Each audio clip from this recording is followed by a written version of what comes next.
श्रीमती रेखा गुप्ता जी की ये भारतीय जनता पार्टी कार्यालय में पहली औपचारिक प्रेस कॉन्फ्रेंस है। इसमें आप सबका स्वागत है। इस प्रेस वार्ता को दिल्ली भारतीय जनता पार्टी के अध्यक्ष श्री वीरेंद्र सचदेवा जी संबोधित करेंगे और उनके बाद मुख्यमंत्री जी अपनी बात रखेंगी। एक बात मैं आपके लिए स्पष्ट कर दूं कि इस प्रेस वार्ता के बाद इंडिविजुअल बाइट नहीं होंगी। आपके कुछ प्रश्न जो सरकार के प्रारंभिक कार्य या कल शुरू हो रहे विधानसभा सत्र से जुड़े होंगे, उन पर हम बात जरूर करेंगे आपसे और आप पूछ सकते हैं सवाल, मगर इंडिविजुअल बाइट बाद में नहीं होगी। मैं माननीय अध्यक्ष जी से अनुरोध करूंगा कि वे प्रेस वार्ता को प्रारंभ करें।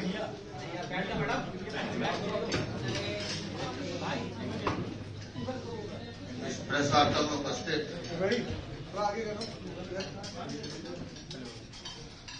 दिल्ली के मुख्यमंत्री आदरणीय रेखा गुप्ता जी, प्रवीण जी, मित्तल जी और उपस्थित सभी साथियों, कल से दिल्ली में विधानसभा का नया सत्र प्रारंभ होने जा रहा है। भारतीय जनता पार्टी हर बार विधानसभा सत्र से पहले अपने विधायकों के साथ बैठती है। आज माननीय मुख्यमंत्री जी के साथ मंत्री परिषद और बाकी विधायकों के साथ आज बैठना हुआ है। हमारी सरकार का सिर्फ एक ही एजेंडा है, हमें दिल्ली को विकसित राजधानी बनाना है।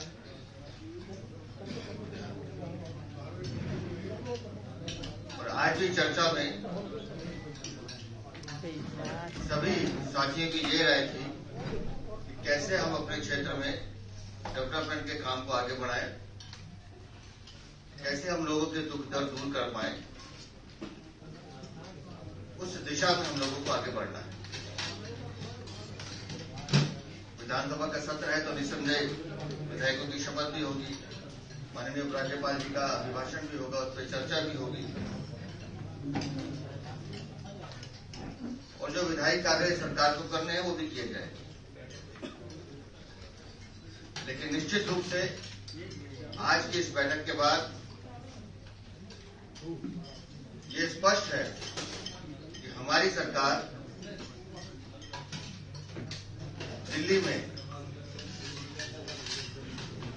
जो काम अधूरे हैं वो आपने देखा पिछले 4-1 दिनों में जिस तरह से हमारे सभी मंत्री और माननीय मुख्यमंत्री स्वयं कामों का जायजा लेने के लिए उतरी हैं। जनता की जो अपेक्षाएं हैं उनको पूरा करना हमारी जिम्मेदारी है और साथ ही साथ जिन्होंने दिल्ली को लूटने का काम किया है, जिन्होंने दिल्ली को ठगने का काम किया और आज भी जिस झूठ को वो प्रचारित करना चाहते हैं, उनको हमारा काम उनका मुंह बंद करवाएगा, ऐसा हमारे सभी विधायकों का मानना भी था। तो मैं चाहूंगा कि एक बार पुनः बैठक में तो मैंने शुभकामनाएं दी हैं, लेकिन आज आपके माध्यम से भी मैं माननीय मुख्यमंत्री को बधाई देता हूं, शुभकामनाएं देता हूं।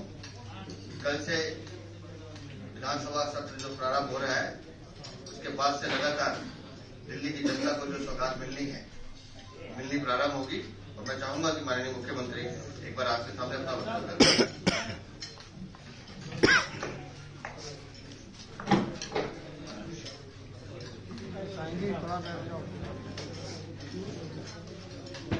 कल दिल्ली सरकार का पहला सदन, पहला दिन, जिसमें सभी माननीय विधायकगण अपनी शपथ लेंगे। स्पीकर और डिप्टी स्पीकर ये दोनों चुनाव होंगे।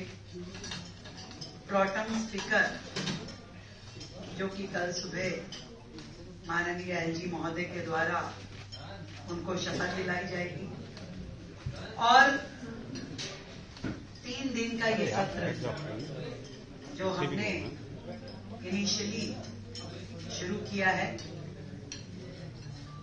इसमें वो सारी काम जो दिल्ली की जनता के लिए होने हैं, जो दिल्ली की जनता के अधिकार हैं, वहां से शुरुआत होगी।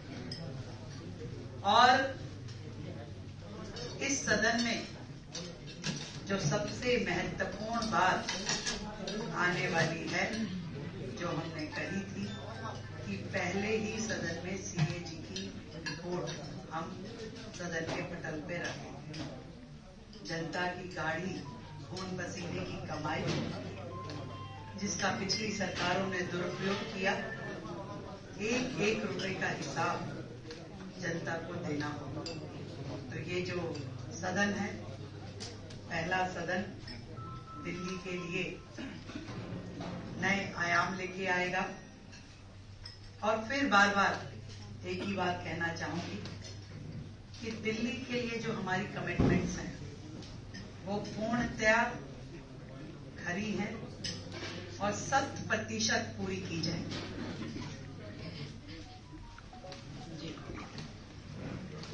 आपके कोई प्रश्न? एक एक करके भाई, एक एक करके। सवाल है कि मैडम जो 2500 का भारतीय जनता पार्टी का वादा है महिलाओं को, उसको किस तरह से डिलीवर किया जाएगा? क्या ऑनलाइन के माध्यम से, या आप उस पर क्या काम कर रहे हैं? देखिए, कई फेजेस की बैठकें पिछले 4 दिन में हमने इस निमित्त लगातार कर रहे हैं। जो स्थिति सरकार ने हमारे सामने छोड़ी है, जब हम अधिकारियों के साथ बैठ करके आज की सरकार का फाइनेंशियल स्टेटस देखते हैं, तो सारे के सारे सरकारी खजाने खाली दिखाई देते हैं।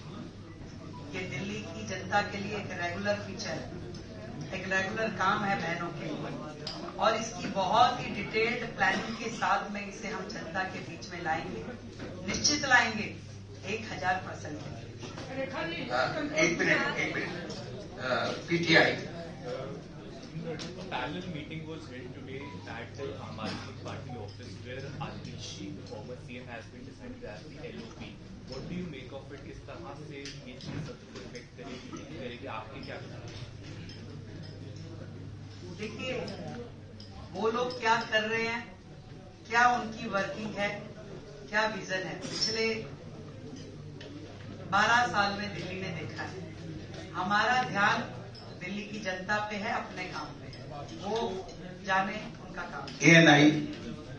मैम, फॉर्मर सीएम आतिशी कह रही है कि सीएजी की रिपोर्ट, जब मैं सीएम थी तो सीएजी की रिपोर्ट हमने दी थी स्पीकर पे, तब असेंबली में हमने की थी, एनवेलप को होल्ड कर दिया गया था, बंद कर दिया गया था इलेक्शन तक के लिए। बीजेपी के थ्रू मिसकंसेप्शन जो है सीएजी रिपोर्ट पर, ऐसा है, उनका सत्र पूरे साल बंद नहीं होता था, पूरे साल सत्र चलता था, कभी भी उन्होंने सत्रावासन किया ही नहीं है। वो तो हमेशा पेंडिंग छोड़ के काम करते थे। मैंने अभी पहले अपने वक्तव्य में कहा कि झूठ बोलने का जो स्वभाव है उनका, मैं एलओपी जो बन रही है उनको भी शुभकामनाएं देता हूं, क्योंकि पहली बैठक में उनको भी जवाब देना कि पंजाब में 3 साल 16 मार्च होने जा रहे हैं, 3 साल में कितना रुपया दिया उसका जवाब देकर आए। UNI। बोलिए संतोष जी। पहली बार है जब दिल्ली विधानसभा में महिला बनाम महिला की जंग हो, यानी पक्ष और विपक्ष दोनों महिला। आप कैसे देख रही हैं, जबकि आपके शपथ ग्रहण के साथ ही वो आपका सवाल उठा सकती है महिला आंदोलन को क्या हंगामेदार होगा? मैं दिल्ली की जनता को देख रही हूँ, बस। मैम, आतिशी जी एलओपी बनने के बाद ये बयान दे रही है कि हम 2500 रुपए वाला जो वादा बीजेपी ने किया है वो आम आदमी। अभी मैंने आपसे पूछा ना, मुझसे पूछिए 1000 रुपए का क्या हुआ, अपने कर्मों का जवाब है। अभी तो उनको मैंने कहा कि सर खुजाने की फुर्सत नहीं मिलने वाली है, उनके बापों का हिसाब भी होने वाला है। धन्यवाद।